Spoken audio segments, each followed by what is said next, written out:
Welcome to Simply Sarah. I'm Sarah Stockham, your host, and I am delighted that you are here for this conversation.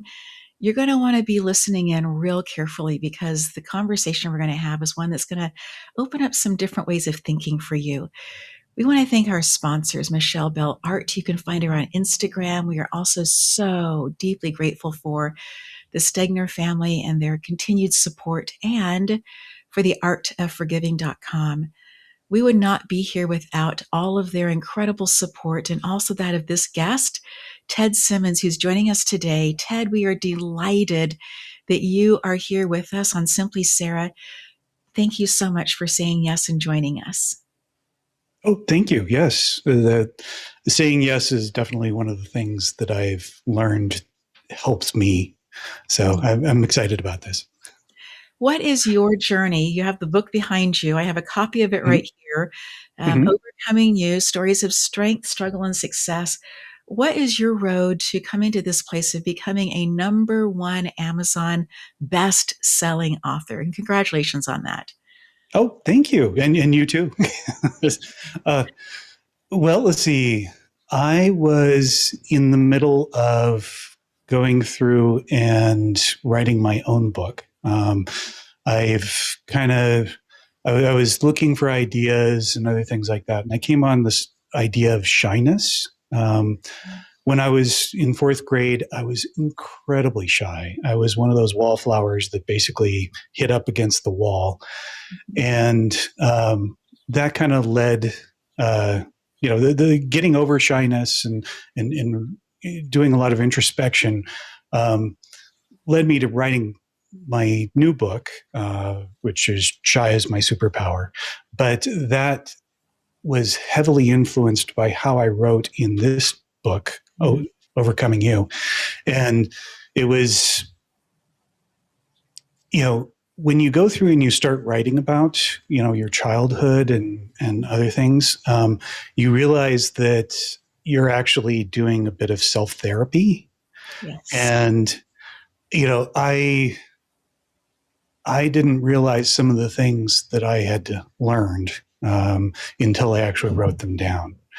And I'm hoping that this is going to be a wonderful experience for everybody. Just realizing that these things that we think of as negatives aren't really negatives. They're actually building us up in a different way and giving us things like what I would call superpowers, over what a regular person would deal with. So, so this chapter in itself was about me realizing that my procrastination really was me hiding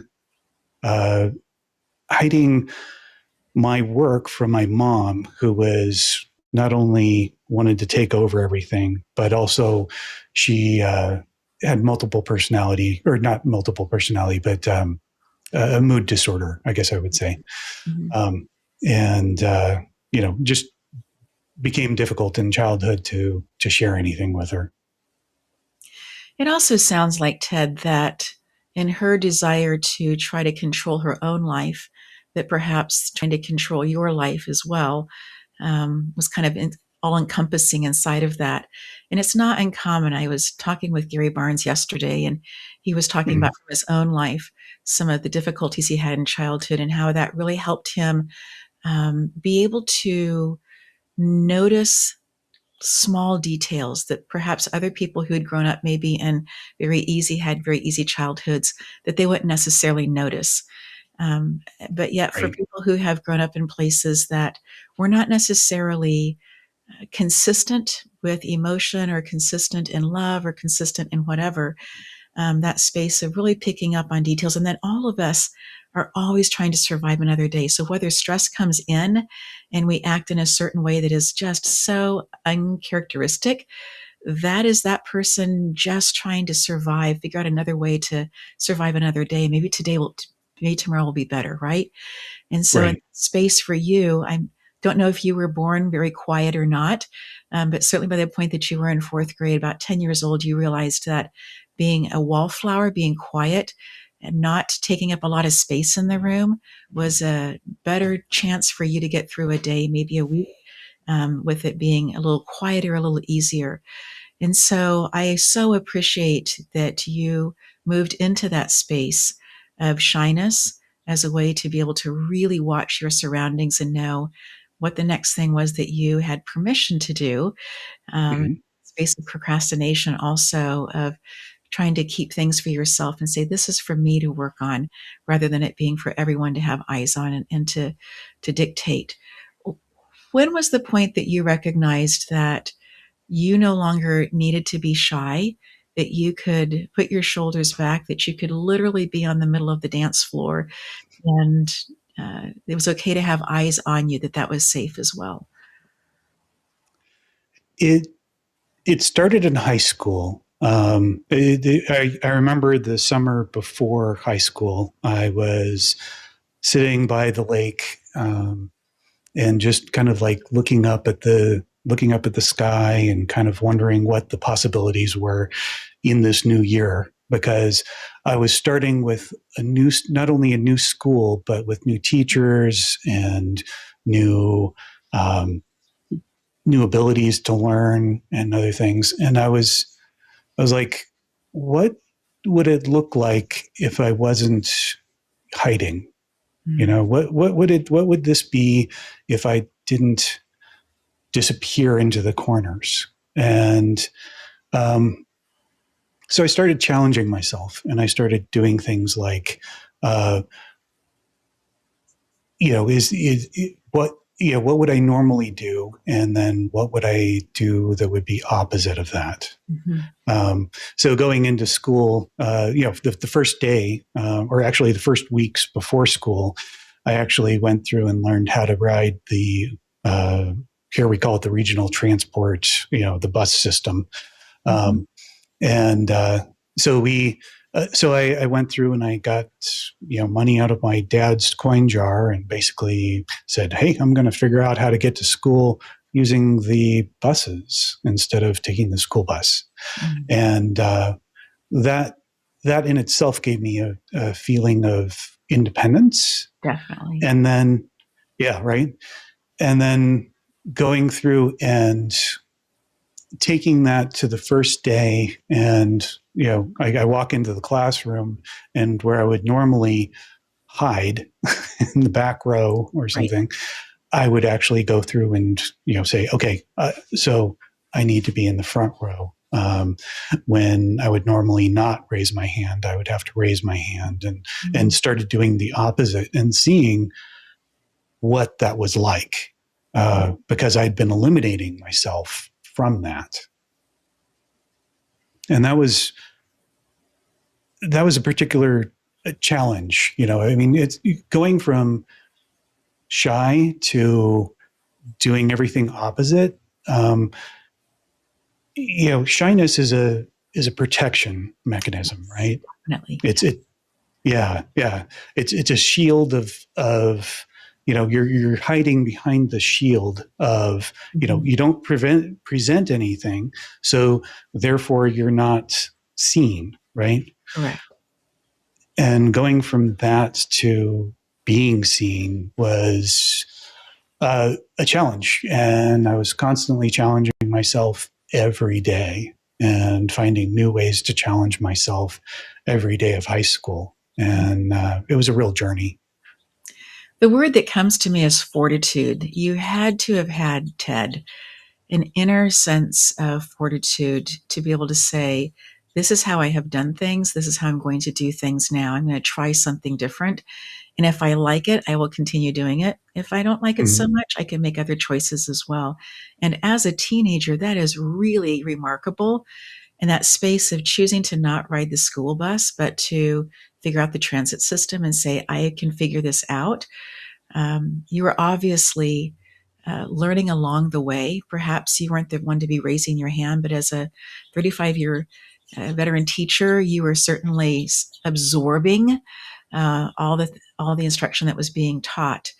And so I so appreciate that you could figure that out and just look at the map and go, this is what I need to do and how I need to do it. And then that inner fortitude to make those steps, to choose those different things, to get the coins out of the jar and to say, this is how you were obviously also looking at your schedule and the time that you needed to be to school and figuring out that part of it as well. Again, as a high schooler, that's beautiful to be able to navigate those different pieces and to show up at school on time and to know that you had done it and to feel good about that and to know that you had a whole bunch of other new things ahead of you as you were making friends and figuring that part of it out. It took me back to, I grew up overseas. My parents worked overseas in the Mm-hmm. Democratic Republic of Congo. And I remember being in second grade and having a very similar experience of, I'm going to be in class with students now rather than being homeschooled. We lived in the jungle. And so the only way for me to learn at that point was either with other missionary kids or um, homeschooling. And there weren't any other kids that were my age. And so I was being homeschooled. So in that Mm-hmm. space, then coming to the States, we were in second grade. We moved to Michigan. So I'm coming out of the forest and moving out of the jungle into cold Michigan, where, the snow is going to come and all the things, Mm-hmm. and just trying to figure out where do I go at lunchtime? Where's the safe place to go? Are there faces I recognize? Are there people that I think that I can ask questions of? Or are there people who will notice that I really don't know what I'm doing here? Have never been into a cafeteria before with other kids and will help me figure out what the next step is, right? And so I really, for myself, just reflecting back on, again, that space for you of that's remarkable. All the different things that you chose on that first day. Were you coming into this in the middle of the school year or were you starting at the beginning of the school year? Oh no, this was the beginning of the school year for high school. Good. Yeah, it my I went through different periods of shyness, and like bringing up your second grade year. Um, my first grade teacher was probably the most challenging I'd ever had. Mm, I went through here we started in kindergarten and then we went to first grade. And my kindergarten teacher I absolutely loved. She I don't know, I had fond memories of her, but my first grade teacher chose me to be the villain of the classroom. mm, um, and so I ended up asking a lot of questions. And because I asked questions and interrupted her, she sent me out to the hallway mm, and punished me. mm, And so between that and then not knowing anything, or not being able to approach my mom at home, it became very lonely. yeah. uh, Thankfully, halfway through the first grade, my mom got fed up with that teacher, and she sent me over to another school, and I immediately made friends the Mm, first day, and was so happy. And that worked up until about fourth grade, and then things changed. sure. It sounds also like you have the ability that I've noticed that other people who, um, it's a quality that some people will say lends itself more for people who are introverts. I think it Mm-hmm. lends itself more to people who are observant, that Mm-hmm. they look around and they choose who they want their friends to be rather than just letting it kind of happen however it's going to happen, that they're very selective in that and know what works and doesn't work. And it sounds like you had some of that inner ability also to see whose friendship would make you happy and how that could possibly produce other fun things that would happen during the school year as well. Coming back to this space of shy is my superpower, I Mm-hmm. know that you have been a ballroom dancer. How did you, as somebody who had this background of being shy, move into a place of being able to hear the music and know not only how to have the body move, but exactly what clothing to wear, exactly how to hold your posture? How did you move into that space? Because that's a very, very, somebody who's shy doesn't want to be seen, and Mm-hmm. somebody who's on the dance floor, particularly for ballroom dancing, it's a known thing, right? The different dancers are known. People know what they're supposed to Mm-hmm. be So people who are watching are very aware as well. So the people who are dancing are doing the different dances that go along with that, and it's you are absolutely being watched when you are on the dance floor. What was that Mhm. transition like, or that journey for you? Well, that was actually part of my challenges. That started in high school. In high school, one of the other challenges that I did is I was like, I need to I need to be seen more. I need to learn how to be seen more. And my I had been in the this was about midway through high school. I had been volunteering for the theater and had basically run all the lights and all the cameras and everything like that, and was pretty good at the technical piece. And then I go, well, you know what? I should try getting on stage because I fear that the most, Mm. right? And so I went and auditioned for the high school musical that year, which was West Side Story. Um, yeah, and West Side Lots Story, of dancing. right? You got dancing, you got singing, you've got Yes, you know uh, stage positioning and everything like correct. that. And I I watched the film. I kind of got an idea of what I was getting into, and I was like, okay. And then the day before the audition, I basically woke up and I had stressed myself out so much that I had given myself what's that thing where you can't speak? Laryngitis. Laryngitis, yes. And I had given myself laryngitis and Wow. my voice was cracking all over the place. I could barely open my throat and stuff like that. My parents were like, "Oh, you're coming down with something. You can't go into school." And I was like, "Nope, I'm going into school. I'm going to do it." And went into the audition, and here I was, my voice was cracking. I was trying to sing, but I couldn't really do it. They went through and they did a test, and they found that I had perfect pitch, which they were Mm, amazed with. yes. um, and then they ended up giving me a part. It was a little part, the part of Big Deal, which is like, I don't know, second in command of the Jets or something. Right. Um, but had all of like four lines. But It lots of was stage presence. lots of stage presence, lots of group singing, lots of dancing, and other things like that. And uh, I remember going through and just it, it it was overcoming fears of not only just being seen on the stage, right, Mm. Mhm. but also being loud. Um, you know, when you're on the stage, you have to have a presence and be loud and everything. And it's for me, being a shy person, that was how do I get loud? Right. How do I pronounce that?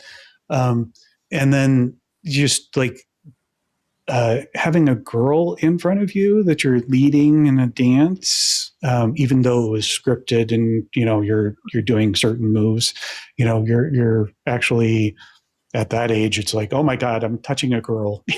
Right. There was all sorts of fears that I was dealing with, Sure. and um, I just remember like the first time that I was on the stage and actually observing myself on the Mhm. stage and seeing what the audience was doing and seeing how they were reacting to the single lines I was saying. It changed a lot in me. Just being like, wow, how did I even get here? I was this shy person and now I'm like in front of people, and making them laugh and dancing and showing them everything. It was amazing. I love that power of being on stage with a group of people, having everything scripted, not only for the Mm-hmm. words that you're going to say, but also for the songs you're going to be singing. And then to have others come in and say, this is how you need to stand. This is where you need to move to. This is how you need to do this. And we're all going to work on this together until it works. And I think Right. there's such a power inside of that, whether you are somebody who's outgoing or not. And then Mm-hmm. there is, um, I would tell my students as I was finishing up my career, I was teaching music, and we would do a huge performance every single year at the junior college. And we have 400 students or so up on stage together. And there would always Mm-hmm. be kids who would say, I can't make it tonight. Mom and dad had other plans. And it wasn't that I didn't understand that, but I so wanted them to be there because there's Right. nothing like having those bright lights on you. There's nothing like we're all going to sing this together. All of us, we've been practicing these small groups, and now we're Yeah. all going to be in mass. And yes, we had the morning practice, but there is something about the evening when they all come together and the dopamine hit that you get when you've been Mm-hmm. working on something and you do it and the audience reacts. There is Right. nothing like it. It's just Yeah. this incredible feeling. And the kids who did all of that work and weren't able to show up for the performance, yes, they had the satisfaction of knowing that they had learned all the parts and done all the different things, but didn't have that huge dopamine hit that comes from being on stage with the lights and all the different things that happen as a result of that. So even for the kids who were nervous about being on stage, or who would come to say, I have stage fright. And I'd say, well, what does that mean? I don't know. I've been told that I have stage fright. I said, well, we're going to be on stage together. It's going to be okay. We're going to have fun. Mm-hmm. And to Mm-hmm. watch them at the end of that, just relaxed and having so much fun up there because they're with the group. And if we're able to do those Right. things in mass, maybe we can do Mm-hmm. it in a smaller group next time. And then maybe even after that, Right. try something by ourselves. And how amazing for you that your school offered that, and then for you to try out, and with laryngitis and all, persistent and Mm-hmm. making sure that you got there for the tryouts and making it happen. That's remarkable. Yeah. That eventually led to me going through, and there's this place out in Denver called the Mercury Cafe, Mm. and a few of my friends from the musical had actually gone there, and we learned swing dancing. And so every Sunday night they would have a live band and have a lesson beforehand, and you'd get heavily into swing dancing. And from that, then I challenged myself even further to go to Arthur Murray to learn more than swing dancing, right? Yes. Learn the other dances. And oh my gosh, I was so nervous because, here I was at that point, I was 20. Mhm. No, actually, I was 25. And, I had been swing dancing for the 4 years before that, um, and was pretty good at swing dancing. So I thought I knew my stuff. I walk in there, and then they're gliding across the floor in some kind of magical fashion, Yeah. and I'm just like, I don't even know how that works. So I basically uh, took the challenge and started learning how to dance there. And um, I got so interested in it because it was that performance piece. It was and it was constantly a challenge for me. And so I knew that I should do it, because I needed that challenge. Um, uh, I guess taking that, I got into computer programming. Computer programming, you're basically behind a computer all the time. You're Yes. hidden. You are able to disappear into the background and nobody sees you. In Except for the fact that everything that you produce that other people are working on, they are so grateful that you've done the work, although you may never Right. ever hear them say that. Yes. Yes, exactly. But, to go through and have something where I was out, where I was seeing and doing stuff. That was, something I definitely needed to continue that challenge. And so, yeah, I learned as much as I could there. I went on to another dance teacher, Gary Bowmeyer, sadly for his passing. Um, he taught me how to be more of a teacher in ballroom, and I went through and I did competitions at national level, and was able to just enjoy it. And now, I've gone on, like, I don't know, it's taken me a lot of places. I was able to go on to what was it, 15? I think this last one was my 15th dance cruise, as a dance host, and be able to share, journey all over the world and share my love of dance. That was amazing and special to me. I love that space that you continue to challenge yourself, knowing that perhaps what felt more comfortable was to sit and watch, and yet knowing, and there's something that happens with when the music starts to play, that we can either choose to interact with it or we can choose to shut it down, because the music has energy in and of itself, right? And so that space of choosing to interact with it and to be able to breathe with the music. There is something that is just so beautiful about movement that takes place with that, whether the audience is listening, that they have watched, the Nutcracker Ballet, something where there is music playing and the people are moving to that music in such a beautiful way. And there's something with ballroom dancing where they aren't wearing the tutus, they are wearing these beautiful evening gowns, and so you see the silhouette of the fabric moving as well, for the women, what they're wearing. And there's just a whole different piece to that, that is just so incredible to watch. There's a movie that I can't think of the name of.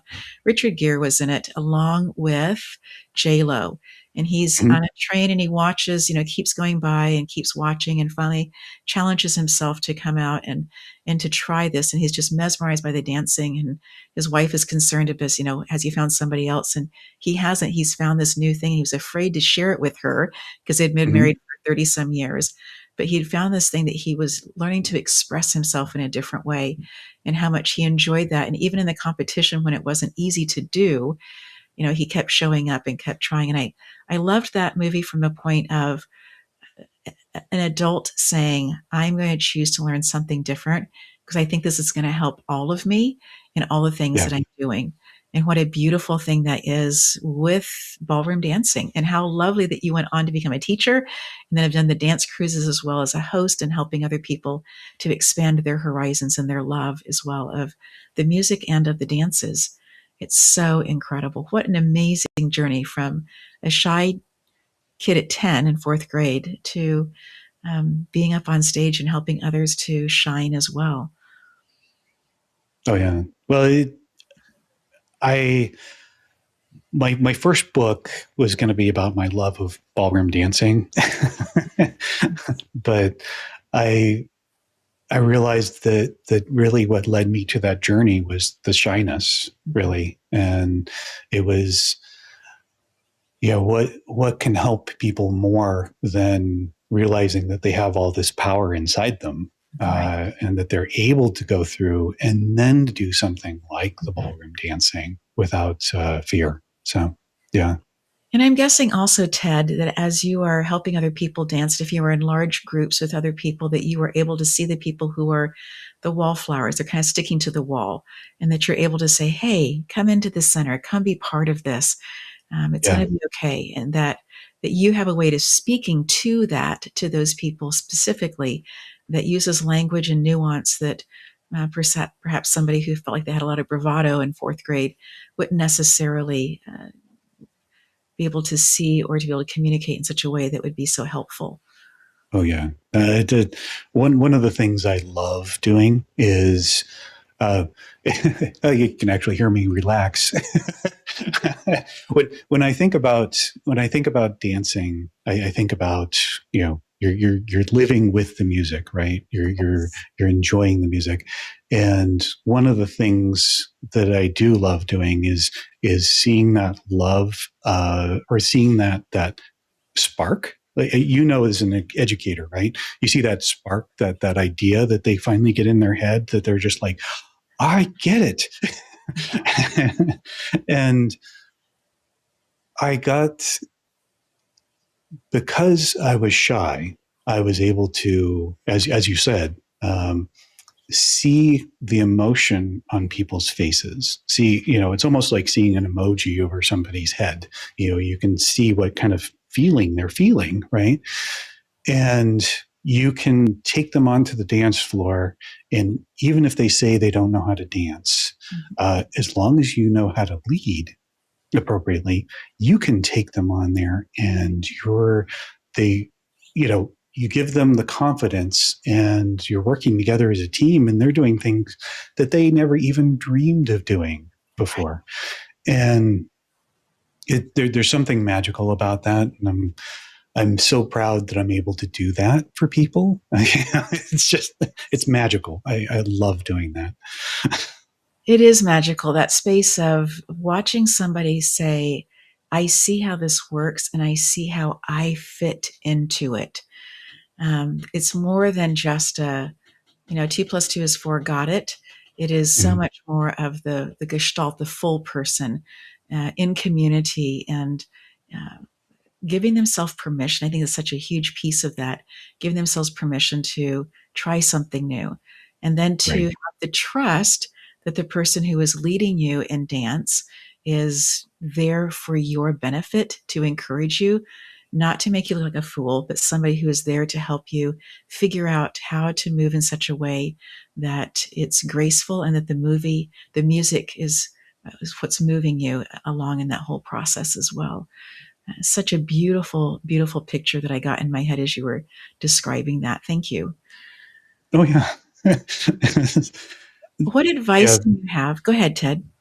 Oh yeah. You say feeling the flow, feeling the other things.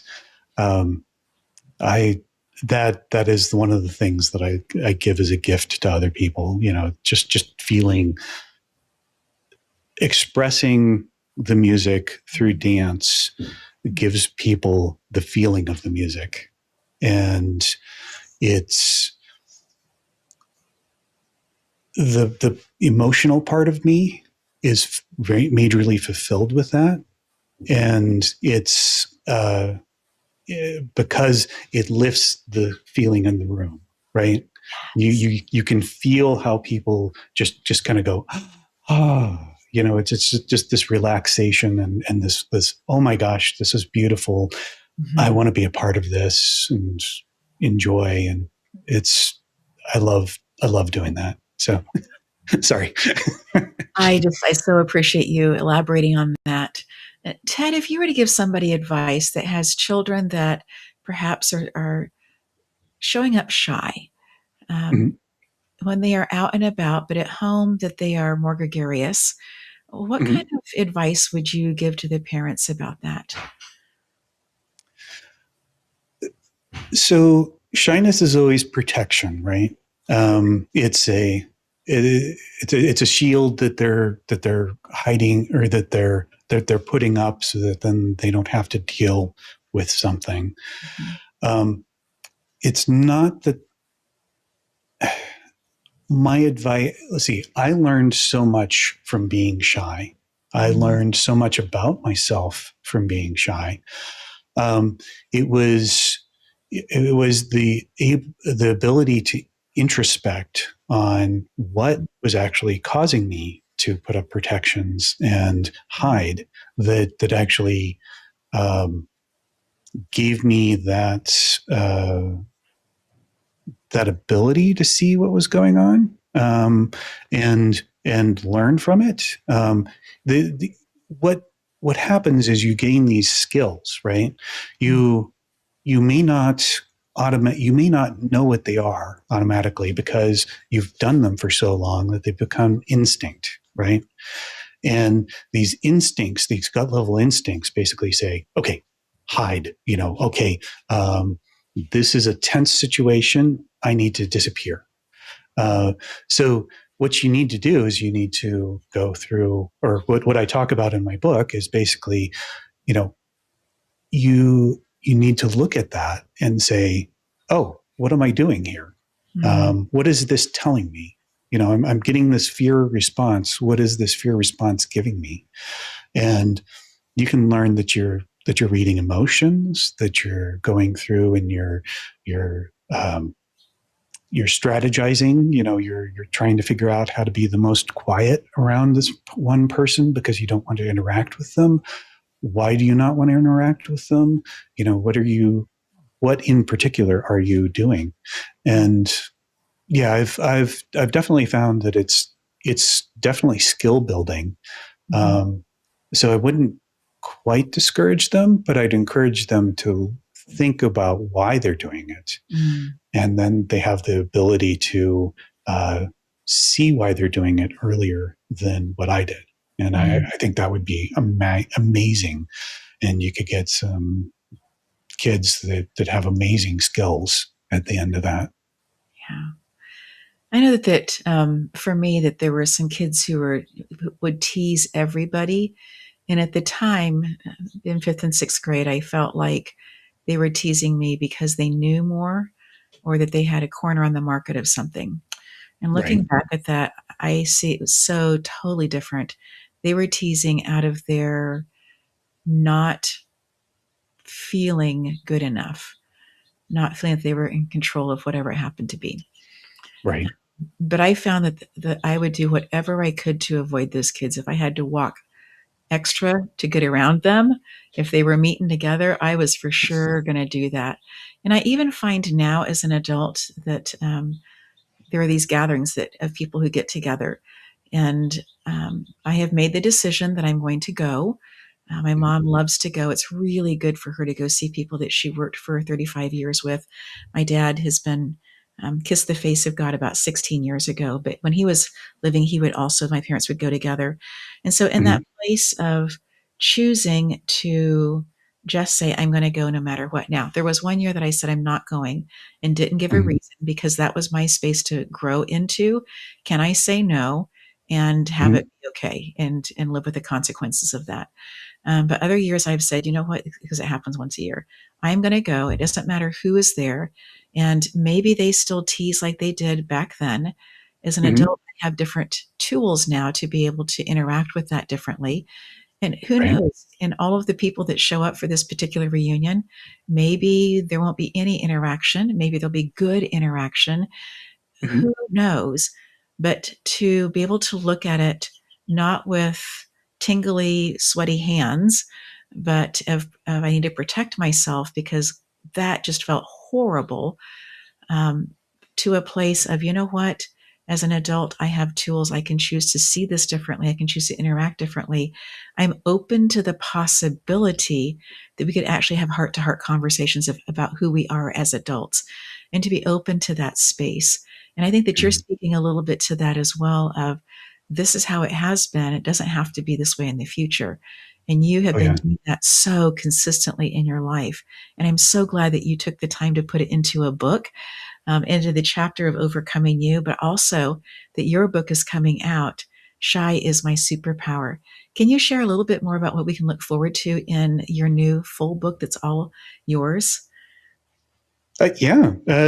Yeah, I've it was interesting because this chapter that in the overcoming you came about the same time that I was writing my first draft of my book. Mm, And in my in writing this chapter, I basically was kind of like writing something that was I don't know, writing something out of my life, how I was feeling at the time. That's how it starts out, right? How I was feeling at the time. I bravely typed on my computer while the dragon was sleeping downstairs. It was like um, I I open it up with a story from my actual life and, me writing a report for school, and then analyze it and say, what was I actually doing? Why was I doing this? mm, And um, that gave me such a perspective on how to how to present something that I ended up rewriting my whole book in that fashion. And going through, what is it, 11, 12 chapters now, just rewriting different stories from my life and then expanding on them and showing the lesson that I learned from it. um, I'm hoping that uh, kind of gives other people the permission and Mm-hmm. the connection as well Mm-hmm. to see that they can change their own lives in a similar fashion. Um, I'm I'm really excited when it I'm like in the second round of editing right now, so I'm really excited that it's going to come out. It will be out very, very, very soon. Uh, Yes. so, would you consider yourself an author? I know that you have written code for computers, and so you Mhm. obviously are logical, sequential. Mhm. Do you find writing to be an easy thing to do? I was surprised. This is one of the journeys, right? Because because of my mom, I didn't feel that smart. I didn't feel that intelligent. She was very intelligent. She was in Mensa. Other things, but she also had uh, the want to take over things and the want to present something very artistic or very Yes. presentable or whatever. And that kind of, I always felt excluded from the things that I did with her. And so writing reports and other things were always painful and always um, you know something that wasn't fun. uh, you know, as I got older, I started writing things like, reports for what the software does, what this programming group is doing, other things like that, and realized that I was a good communicator, and Mhm. thus became a leader in my field. And would often talk to the CEOs and other things because I could talk to them Yeah. instead of just being the quiet person. Um, so writing something that was creative was unique. It was something I hadn't done since I was in college, Mhm. and it, as I say, it was a process of going and discovering who I was at that age, as I was writing it. Right, I it was such good therapy. Pardon Mhm. me. It was such good therapy for going through and realizing, you know, how strong I was and what I had done. Um, Yes. so yeah, it was that was a great exercise, and I would say to anybody that sharing your own story is definitely something you should try. Mm. I found that as I was writing the chapter for Overcoming You, that I didn't want it to go to press. Uh, I felt the nudge when I was talking with Gary about Mm-hmm. writing the chapter. And I thought, I'm going to be obedient and I'm going to write. However, this is not the story he's looking for. So it's going to be okay. And I sent Mm-hmm. this story and he was like, this is exactly what we're looking for. And so it became, as you talked about, that personal therapy of being able to look back at an event or events in the life and be able to say, what good can come out of this?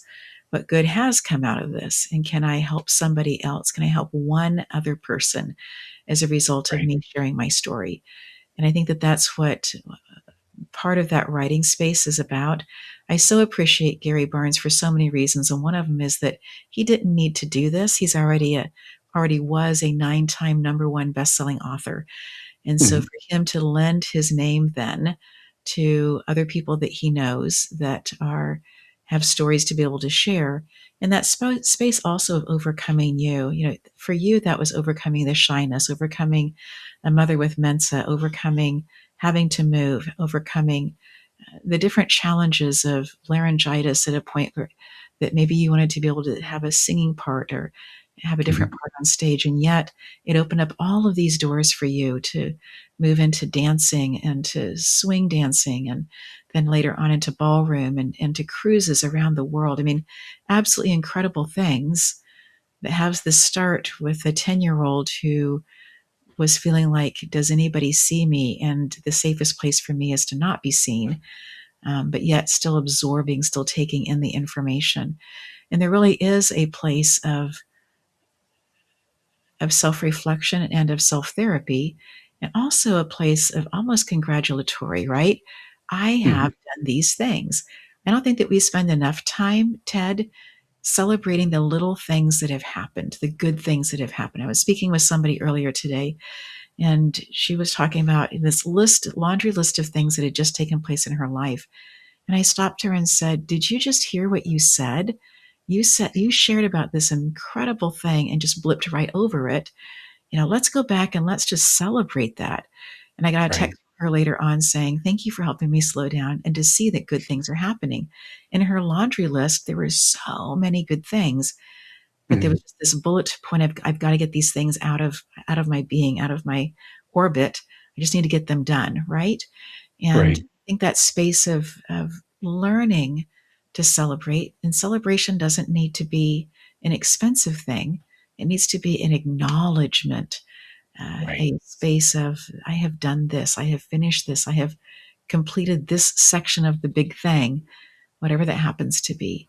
And to be able to celebrate that space as well, which is part of the reason I'm interviewing people who shared their inspiring stories inside of Overcoming You, because I want people to be able to celebrate that space that they not only did the work and write it, not only did the work through editing it, also went through publication, and then in Mhm. this space of being able to celebrate being a number one Amazon bestselling author. And so I do congratulate you for that.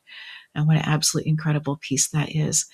When you think Thank you. about dancing and you think about the spaces of the people that you've helped, if somebody was considering going on a dance cruise who Mhm. really didn't have much experience dancing, what would Mhm. you say to them about the experience? Is it a 3-day cruise? Is it a week? Is it a month?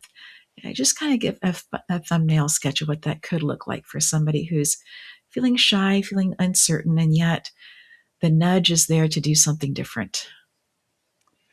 So one of the things I loved about the cruising was that you're put into an environment. You're basically in a floating hotel, right? Yes, you are. And you have a commonality with everyone that you're with, right?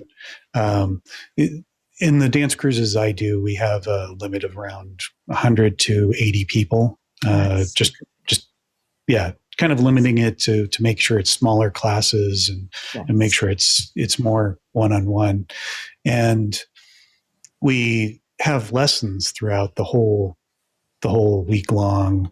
We've done 7-day, 10-day, and then we did I think they're doing a 15-day one. I think that one's a little bit longer than one I've been on, but they bring two dance instructors that are Mhm. excellent in their things, and then they go through and they divide up the time that you're at sea into dance lessons, and they rent one of the clubs within the cruise ship, and then they have lessons there. But then almost every night you have at least an hour to 2 hours of dancing with this group that you know, right? And you've got to know them in lessons, and you've got to know them other things. It's basically an intensive in Right. doing that. But the cool part is you're in a traveling hotel. So the next day you're in Rome or you're in the Caribbean or whatever. And you're able to experience this cool place, and then go, dress up and go dancing, and then go to dinner with these people and get to know them at a personal level. Mm. It is it's amazing. For a shy person, it definitely allows you to have the gift of free. Let's see, have the gift of what Norm gives us, right? Mm-hmm. And when I say Norm, I'm talking of Cheers, right? Everyone comes in, he walks in, everyone says Norm. you know, you have people that recognize you and notice you, and you can share familiarity of dance with and familiarity of these lessons with, and that's a gift in of itself. I would highly suggest it. Cheers, where everybody knows your name. And by the end of a Right. cruise, you do know other people's names, especially if you've been Right. working with them, and that space Yeah. of getting to dance and just to enjoy and get to notice the progression that happens of advancement over the time that you're together as well, in addition to Yeah. stopping really, really cool places.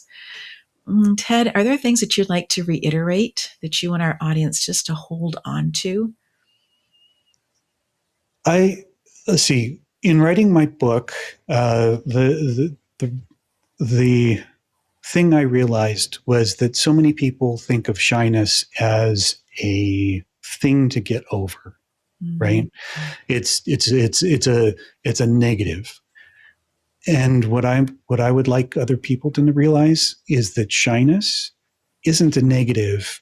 It's giving you a perspective of things that other people don't have. mm, And that perspective of things is really works into a gut level instinct. mhm, And that gut level instinct gives you instant abilities that mm, other people don't have. Um, and when you realize that, and you can use that to build yourself up, mhm, you realize that you can feel the emotion in the room, and you have the ability to then change it if you wanted to, or to help other people in distress in that situation. It gives you superhero like abilities. mhm, And I would say that um, don't ever take what you feel as a negative. mhm, Take a look at it and see if it's actually a positive for you. mm. Ted, such beautiful words of advice. Thank you so much for sharing that. Thank you for writing your chapter in Overcoming You. Thank you for writing Shy Is My Superpower. I think it's going to be really helpful to so many people. And thank you for joining us here at Simply Sarah. Thank you so much. Absolutely. And to our audience, we say thank you. Thank you for listening to the end, for allowing these nuggets just to absorb in. If you think of yourself as being shy, or you know of others, I love what Ted talked about, how it is a safety mechanism. So maybe ask some questions about what it is that you are trying to be safe from, and then maybe figure out what that could look like if you learned some different skills, tried something new, tried a different way of interacting with that. I am so glad that you are here. Until next time, I invite you to take such good care of you.